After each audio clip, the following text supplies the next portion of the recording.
Kapokot Solarista. So kahapon naglinis tayo ng panels.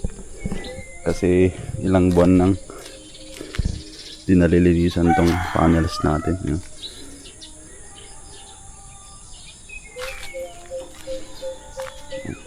May mga na-miss out pa na part dito sa mga panels. Oh.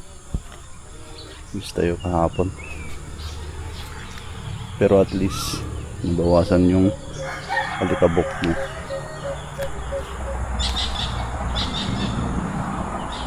Para lumakas uli ang ating harvest kasi pansin ko medyo mahina na. So ayan, ito yung panel ng ating 12 volts. Ito ay 535 watts. Tapos ito naman, bale ito 580 watts na 8 connected in series. Ito naman yung panel ng ating 6.2 kilowatt na POWMR hybrid of grid inverter. Tapos meron pa tayo ditong 6 na 450 watts, dalawang 455. Ito 455 watts. Tapos ito 4 na 450 watts. Bale may separate controller to papunta sa 48 volts system natin, nakaparallel sa POWMR na 6.2 kilowatt. So observe natin sa 7:30 na yung oras, pero mahina pa yung harvest kasi yan may shading kasi nandun yung araw, hindi masyadong nasisilayan ng araw dito. Check natin sa baba yung harvest setup natin. Ito yung 6.2 kilowatt na kung saan nakalagay yung 580 watts. Tapos ito yung nakaparallel na controller niya. Dito naman nakalagay yung 6 na 450 watts, 455 watts. So yan. Ito yung battery niya. So ito nasa 95 ampere hour. Tapos ito nasa 250 ampere hours. So all in all nasa 345. Ito yung kilometer niya. Ginagamit ko to pang measure ng percentage. Yung battery kilometer na Renault G. So sa ngayon nasa 51% siya. Tapos ito yung harvest niya. Ito yung pumapasok sa battery, 1.1 kilowatt. Tapos yung harvest ng each controller. So ito yung 6 ang panels. Yung malaki yung shading niya. Nasa 293 watts yung pumapasok lang. Bale ito kasi sinakal ko lang na mag-charge lang hanggang 54 volts para hindi ma-over voltage yung battery natin at mag-error itong inverter ng over voltage. So ito ngayon yung harvest niya. Yan nasa 1.18 kilowatt. Yan ang harvest niya ngayon. Plus ito nasa 400 na. Siguro medyo lumilit na yung shading, tumaas na yung harvest. Tapos ito yung load niya, nasa almost 300 watts. So i-less natin kaya mababa lang yung pumapasok sa battery, nasa 1.3.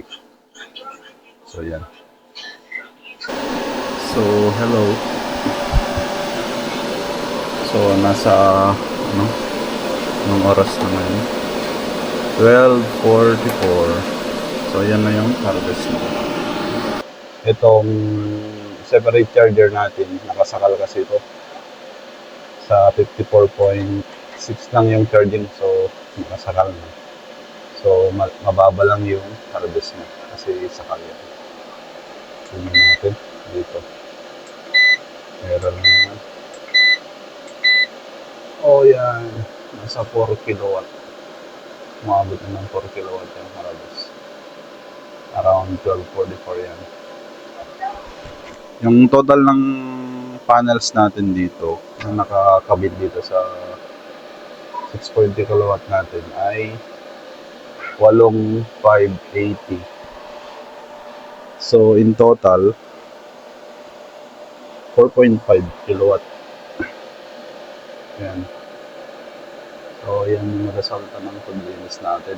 Umabot na siya ng 4 kilowatt. Dati, nasa 3.3 kilowatt ang pang harvest nito eh. Yung max, 3.3 kilowatt or 2.6. Ngayon, umabot na ng 4 kilowatt. So, yung load natin, naka-on yung aircon, yung TV, ref, ano ba? Mga electric fan. Mga ilaw. Yan yung load, nasa 1.3 kilowatt. Tapos kung bumapasok sa ating baterya, 96% na siya. 2.7 kilowatt. 95%. Nandiyan na to. Ito, 95%. Hindi sila parehas kasi ito, hindi siya communicated. Yung BMS nito, walang communication. Ito meron. Pero lalagyan natin to.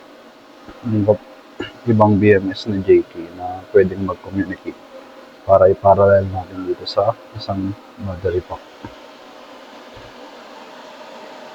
Yan, 2.6 charging. Tapos yan, tumakas ulit yung charge na 4.12 na. Mataas din. Di tulad nung dati na nasa 3.3 lang. Yung mga panels pala natin, nakalapag lang siya sa bubong. Hindi siya nakatilt. Kasi mahirap mag-fabricate. Nakalapag lang siya sa slab. So, walang angle.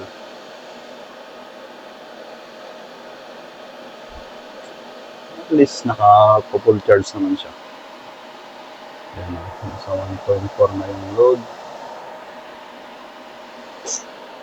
Ito, nag-stop na ng charging kasi na-bit na yung nakaset na charging voltage, which is 54.6.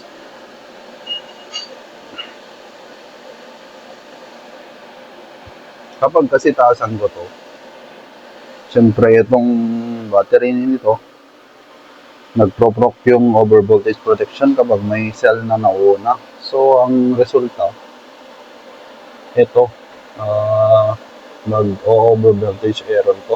Kaya mawawalan ng output tong sa bahay. Kasi naka-full off grid ako. Wala akong connection sa DU. Full off grid ng bahay namin. So, mawawalan kami ng kuryente kapag nag-over voltage protection itong inverter. Kaya ang solusyon ko na lang, binabaan ko na lang ito. Sinakal ko yung charging niya. Sa bagay, kung ganitong mainit naman, kayang-kaya nitong i-full charge yung 8,580 watts. Saka ko lang need ng mas malaking panel kapag maulan diretso. Kaya meron tong isang controller para sa 6 na 450 watts. So yung 6 na 450 watts nasa 2.7 kilowatt plus ito nasa 4.5 kilowatts yung 8,580 watts. So umaabot din siya 7 point something kilowatts yung total panels natin. Tapos itong battery natin 345 ampere hours. Medyo para sa akin sakto lang naman. Pero magdagdag ulit ako ng battery. Kasi wala lang, gusto ko lang ng mas malaking battery. Para kapag maulan, diretsong ulan, hindi problema. Diba tested na to? Kapag ilang araw na maulan, tested na to na kayang-kaya naman i-sustain. Kasi malaki naman yung ating panel, nasa 7 kilowatt. So, ayan. Goods talaga yung maglilinis ng panels. Kung paminsan-minsan lilinisin para malakas din ang harvest natin. Kasi kapag madumi, syempre hindi na ma-maximize yung banners natin. Hina yung harvest.